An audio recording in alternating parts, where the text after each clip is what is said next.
રૂવા બાલા હનુમાન નજીક પ્રધાનમંત્રી આવાસ યોજનામાં નબળી ગુણવત્તાનો સામાન વપરાયો હોવાની રજૂઆત કરવામાં આવી છે. પ્રધાનમંત્રી આવાસમાં રહેતા લોકો દ્વારા સમસ્યાને પગલે રજૂઆત કરવામાં આવી છે.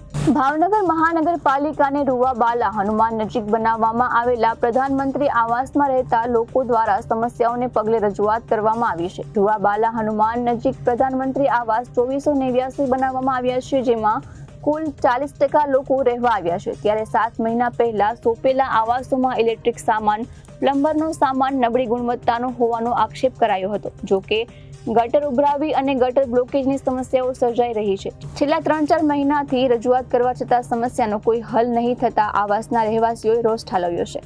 મારું નામ જગદીશભાઈ ગોહેલ.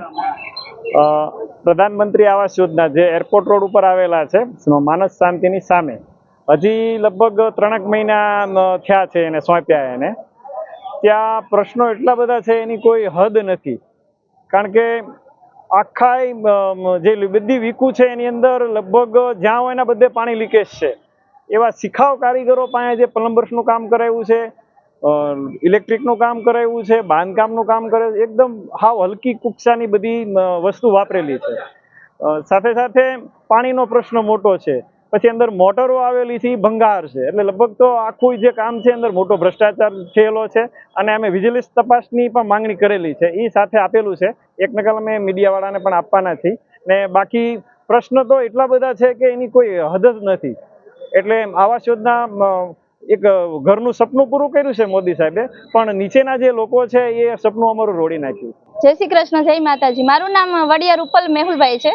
હું માનસ શાંતિ સામે જે આપણે મોદીના આવાસ યોજના બની છે ત્યાંથી બોલું છું. સર, આજે અમારે ઘણા બધા લોટ ઓફ પ્રોબ્લેમ લઈને અમે આજે અહીંયા આવ્યા છીએ. હદ પાર થઈ ગઈ છે.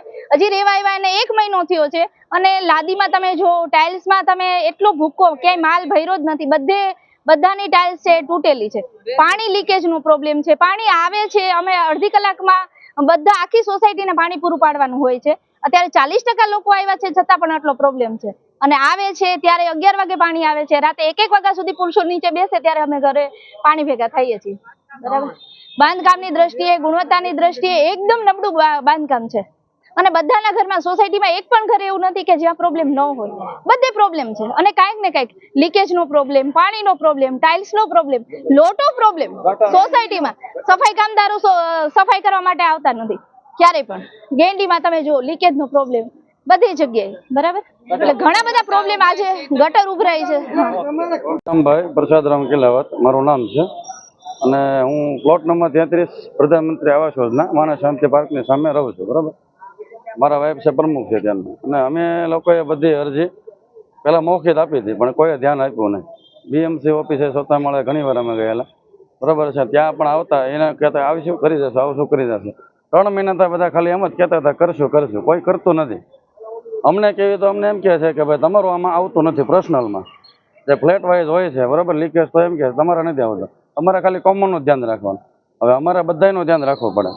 પછી મેન પ્રશ્ન તો પાણીનો છે. તો 10 વિંગ છે, 10 વિંગની અંદર પર્સનલ મોટરો છે. તો 5 મોટરો તો સાવ હાલતી જ નથી. 5 મોટરો હાલે છે. બરાબર. પછી ઉપર જે ફાયરના ટાંકા છે, તો એમાં ઉપરના ફાયરના ટાંકામાંથી પાણી હજી ઓલા ટાંકામાં આવ્યું ન હોય, હજી ભરાણો ન હોય ને, ત્યાં તો ફાયરનો ટાંકો ઓવરફ્લો થઈ જાય. તો એની સિસ્ટમનો અમે કેટલી વાર કીધું એટલી વાર એમ કીધું કે અમે કાંઈ ફેરફાર કરશો નહીં, કરવાય નહીં દઈએ. બરાબર. તો અમારે શું રસ્તો લેવો? અમારી પાસે કાંઈ રસ્તો નથી. પછી અમારે આવેદનપત્ર દેવું પડ્યું. બરાબર છે. Reporter Firoz Malik, ABC news, Bhavnagar.